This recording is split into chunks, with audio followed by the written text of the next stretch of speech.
بسم الله الرحمن الرحيم الحمد لله رب العالمين والصلاة والسلام على سيد الأشرف الأنبياء والمرسلين سيدنا محمد وعلى آله وأصحابه أجمعين أما بعد فأعوذ بالله من الشيطان الرجيم بسم الله الرحمن الرحيم. We concluded last week's lesson by making a start on the section regarding the traveler's prayers, Babu Salat al-Musafir. And I mentioned that a Musafir or a traveler is someone who the Sharia has given dispensation for when it comes to his prayers and when it comes to fasting. When we were doing the Fiqh of Ramadan course many weeks ago, I touched on the Musafir section, a traveler section, and I mentioned that a traveler or a Musafir is someone who is traveling at a place which is more than 48 miles away or more than 54 English miles away, and as soon as he leaves his boundary, as soon as he leaves the border or the boundary of his city, the rules of safar, the rules of traveling applies in terms of he will now be obliged to shorten, to do qasr of the Zuhr Salah. So instead of praying 4 rakats, he will now pray 2 rakats. He should now shorten the Asr prayer. Instead of praying 4, he will now pray 2. And he will also shorten the Isha prayer, that instead of praying 4, he will now pray 2. And the same flexibility and rukhsa also applies when it comes to the fasting. That if someone is fasting and it's difficult for him to fast, the Sharia has said that such a person is allowed not to fast in the state of traveling, in the state of safar. Now, before we look at some of the rulings with regards to traveling and also the text which is in front of us, I would firstly like to look at or give some definitions, some technical words which is linked with traveling, and thereafterwards we will then look at the section and the rulings given by Imam Quduuri Rahmatullah alayh regarding this section. Now, there are a couple of words which I want to, or a couple of definitions which I want to clarify firstly. The first is, what is Watan Asli? And also, when does a Watan Asli come to an end? The second definition which I want to mention is, what is Watan Iqamat? And when does Watan Iqamat comes to an end? And thereafterwards, some of the various rulings with regards to safar and traveling and the traveler's prayers will be mentioned. Now, Watan Asli is a place where a person was born and he takes up residence in that particular place.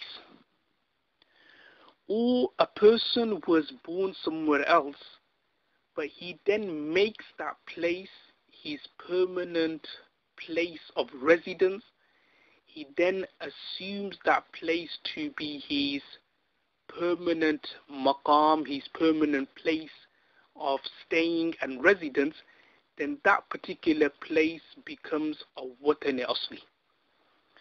So just say, for example, if somebody was born in Birmingham, and then he makes Birmingham his hometown, his home city, he then settles down in Birmingham, he gets married, his wife is there, his children are growing up, his parents are there, his business, his work, everything is based in that particular city. then Birmingham now would be his Watan Asli. Or a person, he may have been born somewhere else. If you take example of our parents, they were born in Pakistan, they were born in Bangladesh, they were born in India, but then they migrated to this country, they migrated to Birmingham, they migrated to London, and they then bought a house, they then settled down in Birmingham, they then settled down in London, they then settled down in Manchester. So Birmingham, London, Manchester will now become their Watan Asli. Or if somebody was born, say, in Glasgow, but for business or for work, he then moves to Birmingham, and then he likes Birmingham, and now he wants to stay in Birmingham, and he makes Birmingham his Watan Asli and his permanent residence, then Birmingham now would be his permanent residence and will now be the Watan Asli.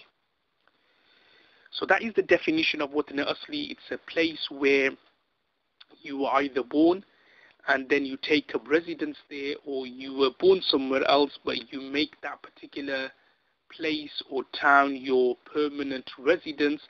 That place would be your Watan Asli. This then takes me on to the next point which I want to mention, and that is, when does Watan Asli, or how can a Watan Asli come to an end? So you made a place your Watan Asli, like Birmingham your Watan Asli, London your Watan Asli, Manchester your Watan Asli, your permanent residence. But how can these places now come to an end? How can the Watan Asli end? Now there are a couple of ways a Watan Asli can end. Number one is if that person completely leaves. It is where a person completely leaves his hometown, his home city, with his family and with his belongings. So just say, for example, somebody had made Birmingham his Watan Asli, but he then leaves Birmingham with his family, sells his house, takes all his belongings, and he now moves to Manchester. He buys a house there, he now settles there. Manchester will now become his Watan Asli, and Birmingham, which was his previous Watan Asli, will now cease to exist. So therefore, in the future, if he was to ever now come to Birmingham, he will not pray full prayers, but instead he would shorten his prayers. So that is the first way where a Watan Asli can come to an end. The second way Watan Asli can come to an end is, or it's not actually coming to an end, but it's partially coming to an end to such an extent that both places in this situation actually be considered to be your Watan Asli. And an example of that is a person, he starts living in another town, but without breaking original ties with his first Watan Asli in terms of his family is behind or his belongings are still there, then in that situation both places now would be considered as his Watan Asli. So just say, for example, somebody was born in Birmingham, he's got family in Birmingham, but he now has moved to Manchester and is kind of commuting between both cities, both places. Certain situations such as a person, he may have two wives, one is in Manchester, one is in Birmingham. He's splitting his time between the both places. Then in that situation, both places now would be his Watan Asli. When he's in Manchester, he will pray full prayers, full salah. When he's in Birmingham, he would also pray full salah and full prayers. Another point to mention here, that seasonal homes, they are considered to be Watan Asli as well. It's mentioned in Bahr al-Ra'iq, Ibn Nujaym rahmatullah alayhi, that Watan Asli are also considered to be seasonal homes are also considered to be Watan Asli. So therefore, if somebody is staying, say, 6 months in Birmingham, and then 6 months equally he's staying in Pakistan, or he's got like a nice mansion somewhere in Monte Carlo or near the Mediterranean, where the climate, where the warmth, where it's nice and warm, then in that situation he would have both places as his Watan Asli, and in both places he will have to pray full salah and he will have to complete his prayer. Another point to mention is that just owning a property in another city doesn't mean that that city has now become your Watan Asli. It will only become Watan Asli if you now decide to live and stay in that particular city.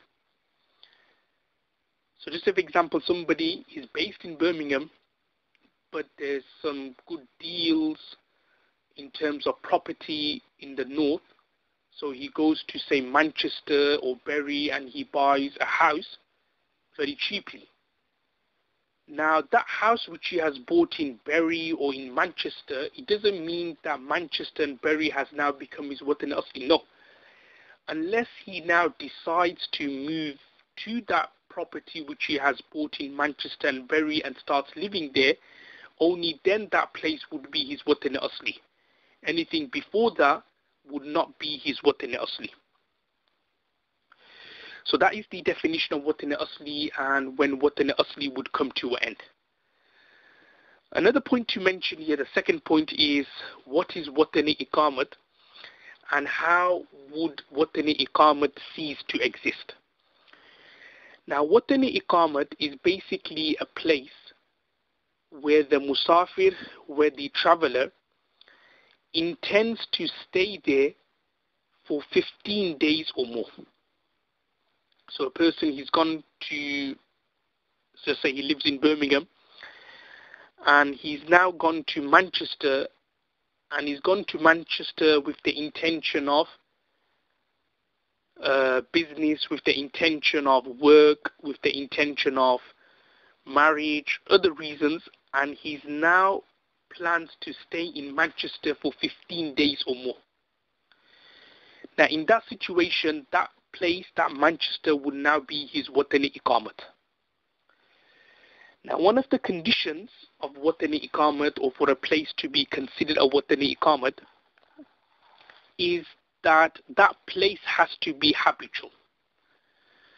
If you are, say, for example, going on one of those caravan trips and you stop over somewhere in the middle of a jungle, in the middle of a field, and you now decide to stay there for 15 days or more, your intention would not be considered, or that place would not be considered as Watan Iqamat. So it's necessary that the place where the musafir or the traveler intends to stay, that place needs to be habitual, and he needs to be there for 15 days or more for that place to be called a Watan Iqamat. Now, how would Watan Iqamat come to an end? Number one is if that person makes the Watan Iqamat his Watan Asli. So if a person, if he makes the Watan Iqamat into Watan Asli, then the Watan Iqamat will cease to exist.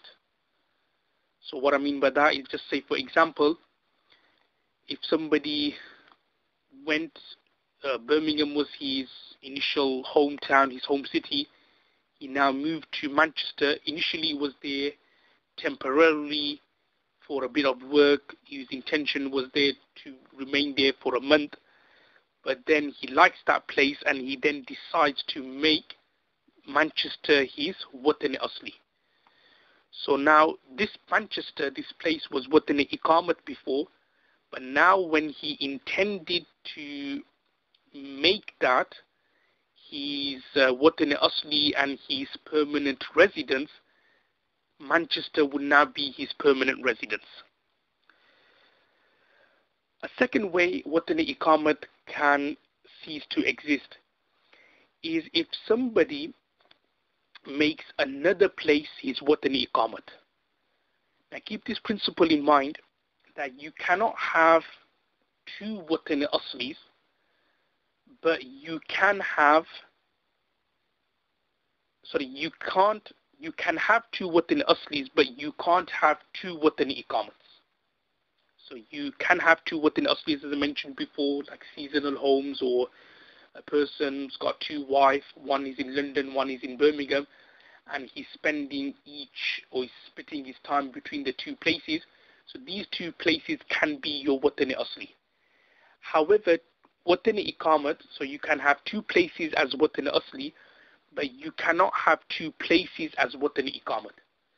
So just say if somebody, he lives in Birmingham, he went to Manchester for 15 days, but after going to Manchester, he now decides to go to, say, Hull or Leeds, and he now plans to stay in Leeds for another 15 days.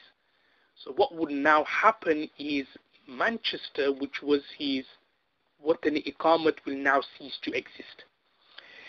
And a third way watan iqamat can come to an end is if a person leaves for a place which is 48 miles away or 54 English miles away.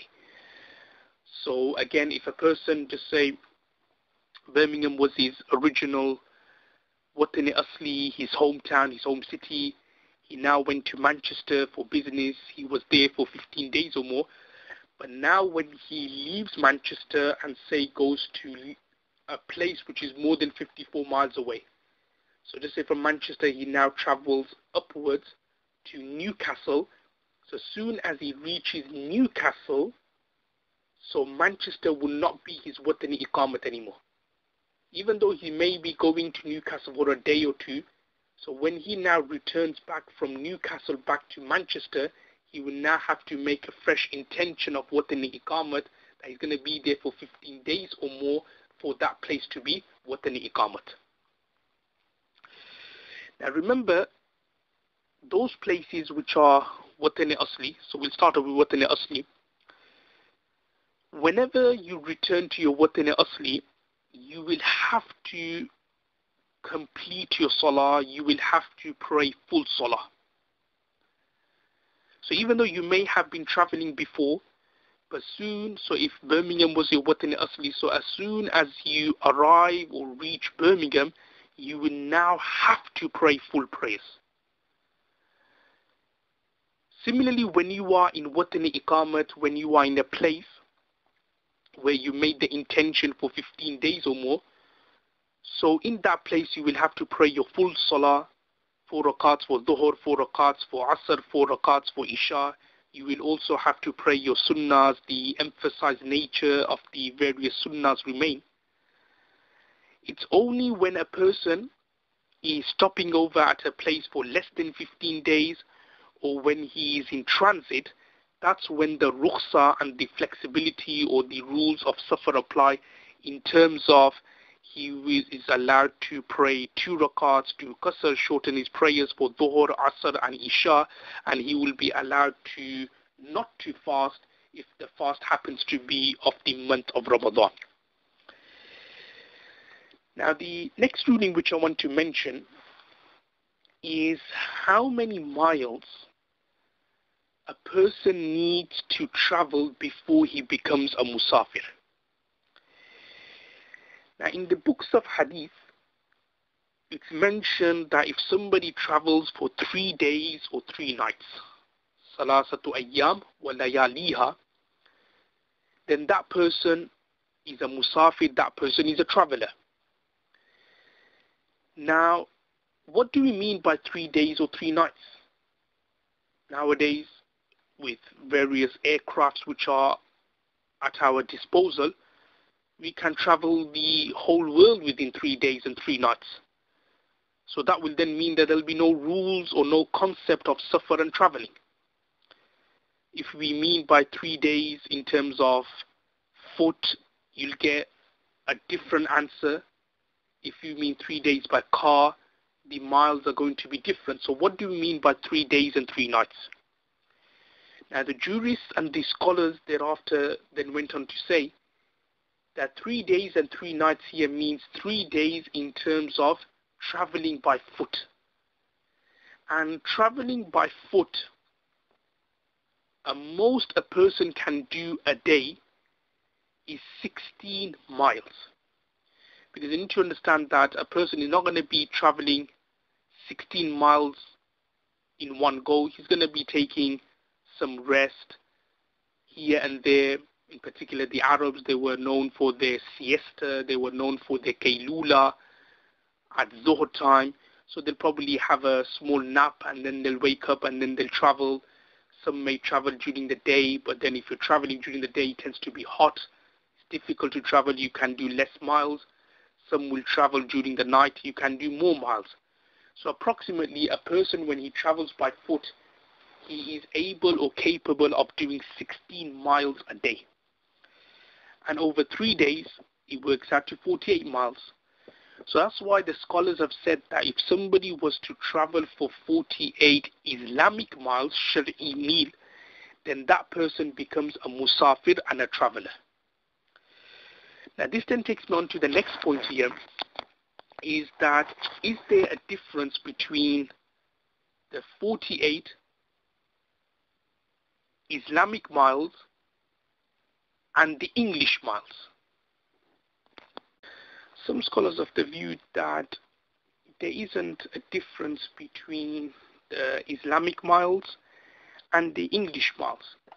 So therefore, if somebody was to travel 48 English miles, then he would be considered a traveler, he would be considered a musafir. However, other imams and other scholars of the view that know there is a difference between the English miles and the Islamic miles. And 48 Shari'i mil or 48 Islamic miles works out to 54 English miles. So therefore, if somebody was to travel 54 English miles, then he becomes a musafir, then he becomes a traveler. To be on the safe side, obviously if somebody travels more than 54 miles, then he would definitely become a musafir and a traveler. But if it's nip and tuck between 48 miles to 54 miles, then the advice or the nasiha given by my respected teachers is that in that situation it is best out of precaution, out of ihtiyat, that you pray full prayers. Because remember, even if you were to pray full prayers, your salah would still be done. So therefore, it's best than not to take the risk when it's a nip and tuck between 48 miles or 54 miles, when it's in between. It's best that in that situation that you pray full prayers so that your salah and your namaz would be accepted. Now another point to mention here is that when does the ruling of safar start? When does it come about? Now remember, the ruling of traveling on safar comes about as soon as you leave the border of your city, even though you haven't traveled 48 miles or 54 English miles yet. As long as you're intending to go to a place which is 54 English miles away, as soon as you leave the border of your city, you are now a musafir, you are now a traveler, and you are allowed to do qasr and shorten your prayers. Now what I mean by that is, just say for example, a person is traveling from Birmingham to London. Now he's left the city, he's left the border of Birmingham, he's now on the motorway, he's traveled 20 miles down the road, and now he wants to pray Zuhr. So now when he stops over at the service station, because he's only traveled 20 miles away, but more importantly, because he's now left the border of his city, so therefore when he now stops over at the service station, he will now pray 2 rakat for Zuhr and not 4. Because some may think that, oh well, he hasn't traveled 48 miles there. It doesn't matter. The rule of safar is such that as soon as you leave the border of the city, that's it, you're now a traveler, you're now a musafir. Some of the rulings to mention here is if a wife is visiting her parents' house, would she pray full prayers there or would she shorten her prayers? Now the answer depends on whether the wife or the sister has completely severed her ties with her parents' family or parents' house, sorry, not the family, because that would be sinful and impermissible, but whether she has severed her ties completely with the parents' house or not. Sometimes what happens is that sometimes a girl, she gets married, so just say the girl is from London, she gets married to a boy in Birmingham, she moves over to Birmingham, but she's still got her belongings in London, she's still visiting London quite frequently. So in that situation, as I mentioned before, both places now would be the Watan Asli. London will still remain her Watan Asli, and Birmingham would be her Watan Asli. So in that situation, in both places, she will still be praying full salah. However, then what happens, slowly, the sister, the wife then gets settled in her husband's house, in her husband's Watan Asli. She then starts having children, she's now settled there, and then slowly, the room which she may have had by herself in her parents' house, she now sees her younger sister taking it, her younger brother taking it. She's not that connected with that house anymore. So now in that situation, if she now returns or if she now visits her parents' house, she will now be considered a musafir, in terms of it will depend if she now plans to stay there for 15 days or more. She will then do full prayers. However, if she's just going to be there for less than 15 days, she will have to do qasr and she will shorten her prayer. The next subsection which we're going to look at is with regards to the salah and a musafir's prayer. Now, a very important ruling here is if a musafir or traveler reads 4 rakats. So if he reads 4 rakats, pray 4 rakats, then there are 2 situations. And this situation is also mentioned in the Quduuri text. So I'm just going to explain it here in a bit more detail, and there's no need for us to look at it in any detail in the text. Now there are 2 situations. The first situation is that a person, he was supposed to pray 2 rakats for Dhuhr, but he prayed 4 rakats. But what happened was, after the first sitting, Qaidah Ula, he did not sit for the Qaidah Ula. He did not sit for that first sitting, but instead he stood up straight away for the 3rd rakat. He then prayed the 4th rakat, and then he finished his salah at the end by doing salam to the right and left. Now in that situation, his first salah would be considered invalid, and the 4 rakats which he prayed, if he did sajda sahwa at the end, would be considered valid, but it will be considered as nafal and not as farz. The second situation is if a person performed 4 rakats, but after the 2nd rakat, he sat for Qaidah Ula, he sat for the first sitting, and then he stood up for the 3rd rakat, then he stood up for the 4th rakat. Now in that situation, as long as he does sajda sahwa and the prostration of error at the end, the first 2 rakats would be considered as farz, and the remaining 2 rakats would be considered as nafal and optional. And the remaining 2 rakats would be considered as nafal and optional. Now remember, these 2 rulings which are mentioned, and the 2 situations, and whether the salah would be done or not, is when a person did it, prayed the 4 rakats without knowing the ruling or by mistake. That person, he didn't know that a musafir or traveler shortens his prayers, so what happened was that instead of praying 2 for Dhuhr, he prayed 4. Instead of praying 2 for Asr or Isha, he prayed 4 for Asr and Isha. Then in that situation, the two rulings apply which I've just mentioned. However, if somebody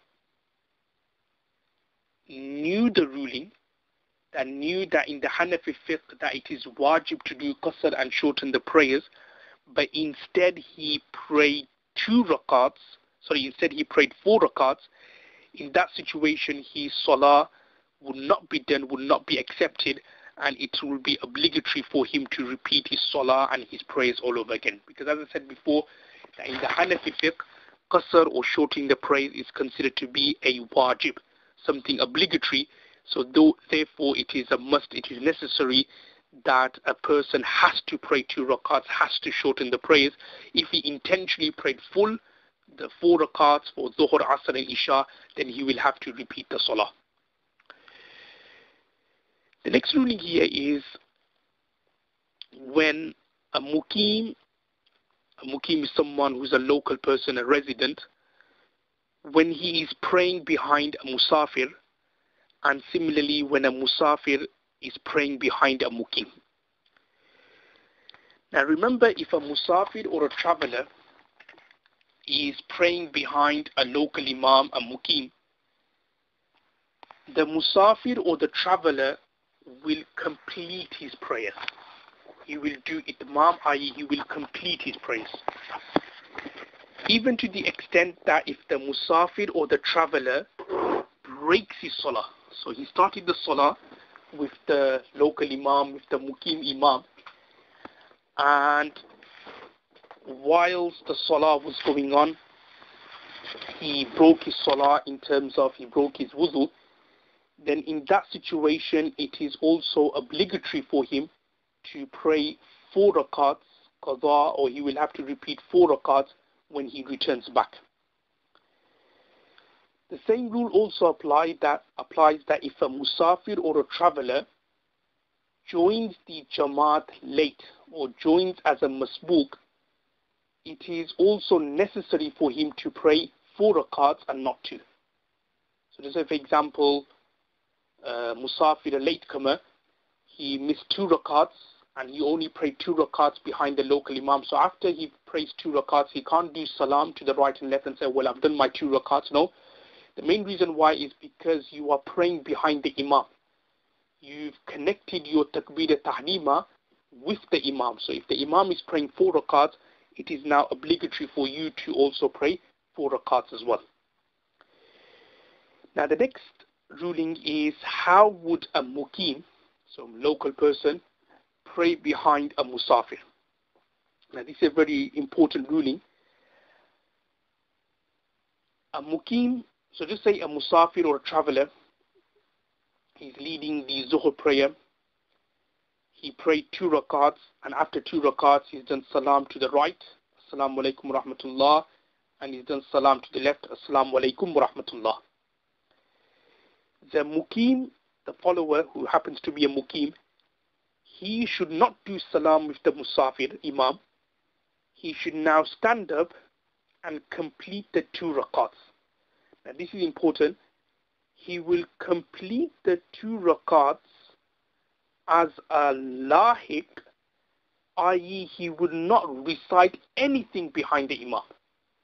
It happens sometimes where somebody's a musafir and then you're a muqim, you're praying salah behind him. Now when you now stand up to pray your 2 rakats, you don't read anything behind. This is very important. A lot of people do that. They start reading Surah Fatiha by themselves. You don't. The reason why is because you're not a masbook. If you were a masbook, if you were a latecomer, then you do recitation, you do sana and so on. But what's happening here is what we call in Arabic lahiq, which means that you are technically speaking still praying salah behind the imam. Even though the imam's finished, the imam's done his dua, he's probably like gone off somewhere, but you are still in a way praying behind the imam.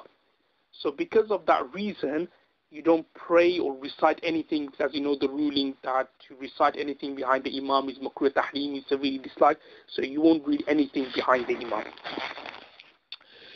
The next ruling which I want to mention very quickly is how to pray salah on the plane. And this is something which is very important, that one of the conditions of salah. One of the farais of salah is qiyam, standing.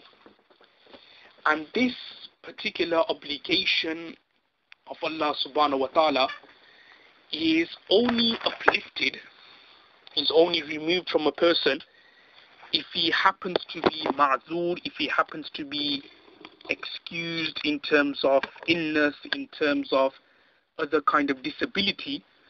Only then standing does not become obligatory. He will then be required to sit down and pray salah. But if somebody is able and capable to pray salah standing, then it is a must and obligatory for him to pray salah standing, otherwise his salah would not be done.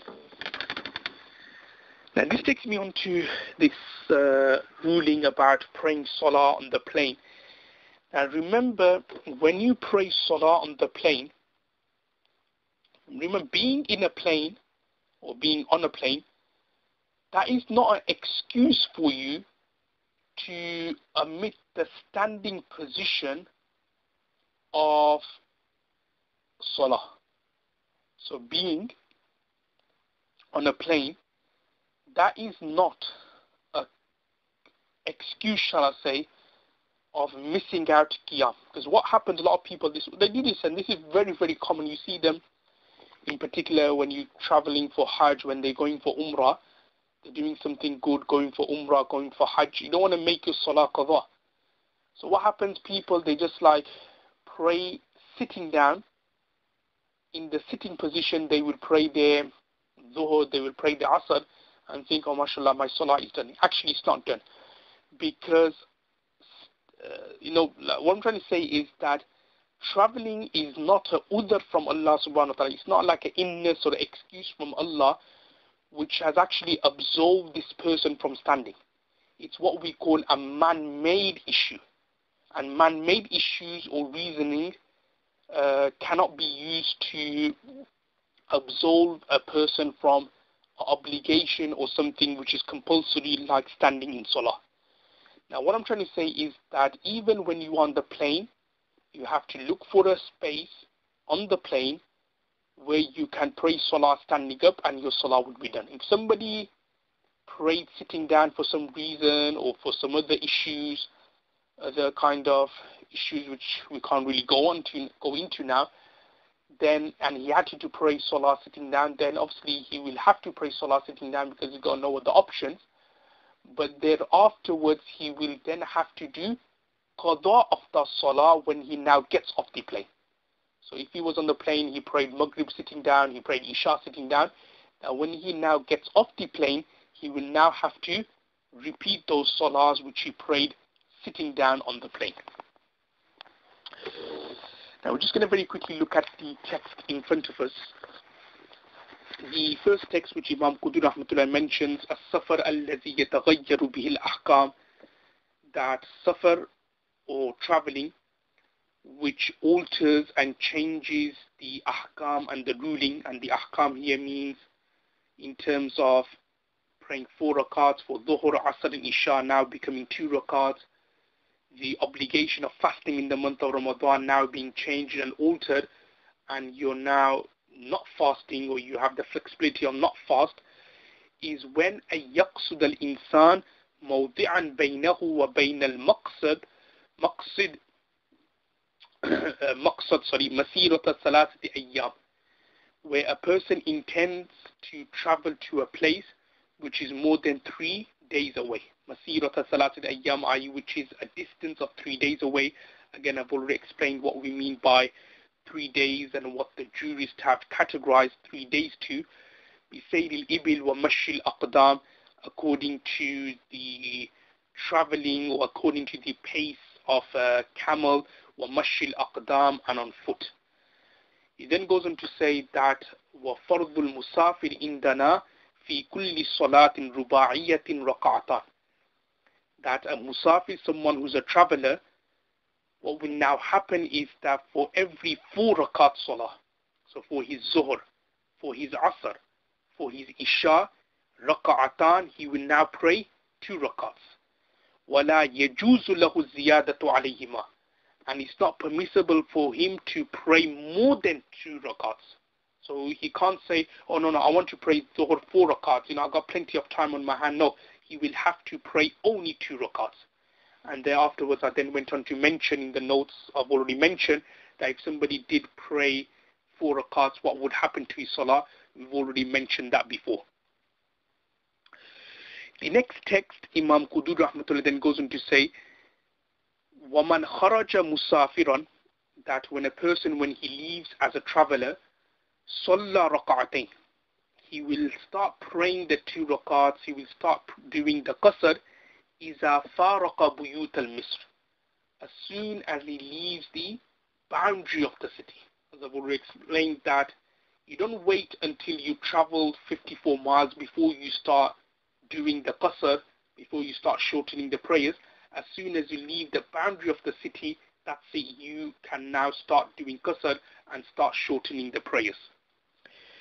Imam Quduuri Rahmatullah then goes on to say, وَلَا يَزَالُوا عَلَى حُكْمِ الْمُسَافِرِ, that a person will remain a musafir and a traveler حَتَّى يَنْوِيَ الْإِقَامَةَ فِي بَلَدِهِ 15 يَوْمًا فَصَاعِدًا, unless he intends to stay at a place for 15 days or more. So that person, as soon as he leaves his city, he will remain a musafir, he will remain a traveler. If a person is going from one place, just say he's traveling from Birmingham to France, and then France he then plans to go to Germany, and then to Germany to Italy, Italy to Spain. But all the traveling which he's doing, even though in total it may be 20 days, 25 days, but because he doesn't plan to stay in one place for 15 days or more, so every place where he sits there or where he resides there for 5-6 days, he will be considered a musafir. He will shorten his prayers, he will do qasr of his prayers. The next ibarat, the next text, Imam Quduuri Rahmatullah goes on to say, وَمَنْ دَخَلَ وَلَمْ يَنْوِي أَنْ يُقِيمَ فِيهِ 15 يَوْمًا وَإِنَّمَا يَقُولُ غَدًا أَخْرُجُ أَوْ بَعْدَ غَدٍ أَخْرُجُ حَتَّى بَقِيَ عَلَى ذَلِكَ سِنِينَ صَلَّى رَكَعَتَيْنِ, that if somebody or a traveler, he enters a particular city and he doesn't make an intention to stay in that place for 15 days or more, but he makes the intention that, or his intention and his true intention is that, or tomorrow I'm going to leave, tomorrow I'm going to go. Sometimes it happens, in particular when you go to your in-laws' house. So they say, oh well, you could go tomorrow, and so on. They don't let you go, and then after a week, then they let you go. So exactly as well, that you've gone somewhere and your intention was that you're going to be staying there for 2-3 days. But the next thing you know, they kept on pestering you, they kept on saying, come on, you have to stay for another few days. And next thing you know, you're now here for 15 days or more. So during the time, every day you will be still considered as a musafir and a traveler, and you would still be praying your qasr, because your intention wasn't to stay there for 15 days. You truly intended that I'm going to be here for a few days. So therefore, according to your intention, you were shortening your prayers. That would be considered sufficient. That would be considered okay. The next text, Imam Quduuri Rahmatullah says, وَإِذَا دَخَلَ الْمُسَافِرْ فِي صَلَاةِ الْمُقِيمِ مَعَ بَقَاءِ الْوَقْتِ أَتَمَّ الصَّلَاةِ, which means that if a musafir is praying behind a muqim, and this prayer is مَعَ بَقَاءِ الْوَقْتِ, i.e. within the time of that salah, أَتَمَّ الصَّلَاةِ, he will now complete the prayer. This masala has already been looked at before. However, if he wants to pray behind a muqim in a qadha prayer, then that will not be allowed. So let's say, for example, a musafir and a muqim, they both missed their prayers, and they now want to say do qadha of the zuhr prayer during asr time. Now the muqim suggests that, okay, I'll be the imam and you, the musafir, can pray behind me. Such a following, such a iqtida would not be correct. The reason why is because the muqim, because he's missed zuhr, he's actually missed the prayer, 4 rakats is now obligatory upon him. like 4 rakats qaza is now necessary, whereas for the musafir, only 2 rakats is necessary and obligatory for him, not 4. So that's why there's no like what we call mutaba'at, there's no kind of like ittihad in the intention. So therefore that musafir would not be allowed to pray the qadha of dhuhr of any salah, obviously besides the fajr and maghrib qadha, behind this muqim and this local resident imam. The next text then explains that if a musafir was to lead the prayer, as already explained, that he will pray 2 rakats, and thereafterwards it's mustahab and desirable for him to make announcement after the salah, and he should say atimmu salatakum, that everybody complete your salah, fa inna qawmun safarun, and I am a musafir. And afterwards Imam Quduuri Lesson then explains the definition of a watan asli and also of watan iqamat, that what watan asli constitutes, what watan asli signifies, and also the definition of watan iqamat.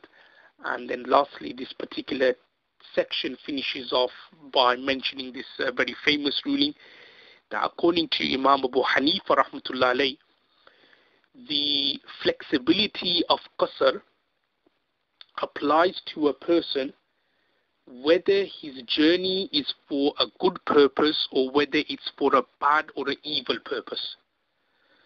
I.e., if a person, say for example, is traveling from Birmingham to London for business, which is good in a way, if it's with the intention of earning halal rizq for your family and for parents and so on, then it's lawful, then it's halal.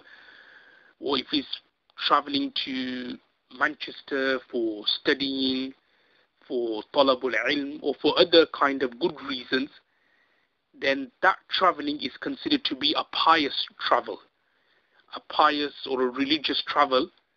So therefore that person would do qasr on the way. Now just say for example you may have another scenario, another individual who is traveling from Birmingham to London, but his intention, nauzubillah, is to commit zina with a woman in London, or is to steal something, or is to kill someone in London, or is to kill someone in Manchester. Just say for example, bad intention he's traveling with. Now just say on the way he now decides to pray salah. According to Imam Hanifa rahmatullah, that person who's going or who's traveling to a place with evil intentions, he would also do qasr. He would also shorten his zuhr, he would also shorten his asr, he would shorten his isha. If he wants, obviously if he's fasting, he's also not allowed to fast because he's a musafir. However, according to Imam Shafi rahmatullah, he says that no, because this person is traveling with evil intention, with evil purposes, such a person will not be allowed to do qasr, will not be allowed to shorten his prayers when he is going for such a bad intention, or when his journey is for evil purposes, he will not be allowed to shorten his prayers.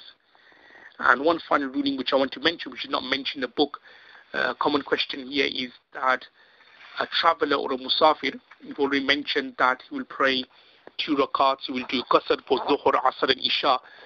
But what is the ruling when it comes to his sunnah prayers, his nafal prayers? Now there are 3 opinions in the Hanafi fiqh, but the most preferred opinion, the rajih opinion, is that if a traveler is on the go, if we say halatul sayr, if he's on the go, then it's not required upon him to shorten his prayer. It's not required or it's not obligatory upon him to pray his sunnah or his nafal. So just say for example somebody's on the go, he's just like stopped over at a service station, so he's just going to quickly pray his 2 rakats zuhr, or his 3 rakats maghrib, or his 2 rakats fajr, and then he could then continue with the journey, and there's no need for him to pray the sunnah or the nafal prayers. However, if someone is halat nuzul, or if he's stopped over somewhere and he's got plenty of time, sometimes people when they go for the Tabligh Jamaat, when they go to various other masajids, in other places, when people go for studying or knowledge, or when they stop over a masjid, they got plenty of time on their hands, then in that situation, after they prayed their farz, or even before their farz, if there are any required or recommended sunnahs or nafals before after, then they should pray. Why? Because they have plenty of time. And this is something, unfortunately, we see many people are very laxed about. When you're traveling, they say, oh, well, it's sunnah, we don't have to pray. No, it's not like that. You can't take that attitude. It's only if you're really, really busy, you don't have the time, then fair enough, there's some flexibility in missing out the sunnah if you are on the go. However, if you stopped over somewhere, if you're planning to be there for 2-3 days, as I said, sometimes people, they go for these conferences, these talks and these gatherings at various massages, various places all over the UK, and they're there for more or less the entire day. They're actually in the masjid, not actually going anywhere. They got plenty of time before Zuhur, after Zuhur to pray the Sunnah, before Asr to pray the Sunnah, after Maghrib they even have time to even do the Awwabin. They're not actually doing anything. Then in that situation it is recommended that they should keep up to date and observe all the Sunnahs, the Awwabin, the other kind of Sunnahs in that situation, and it is more recommended that they do that. Allah subhanahu wa ta'ala gives the tawfiq and the ability to act on what has been said. Wa akhiru da'wana